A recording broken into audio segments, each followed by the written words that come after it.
Okay. Huwag mo kung i-video ha. Peche ka.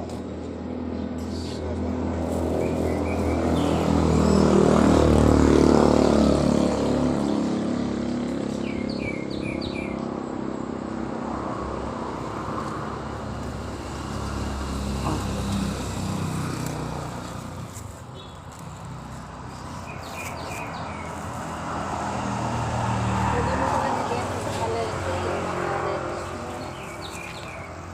Ha? Pwede mo palang ibenta sa palengke. Hindi na. Dito na lang para fresh pagka binibili. Eh kasi pag nagtagal yan, napalis na. Wala pa itong isang buwan. Ano pa lang yan? 3 weeks. 3 weeks to. Wala pa. Wala pa. 2 weeks pa lang. Ayun, bago magkano, dapat mag-dispose. Hindi na kasya.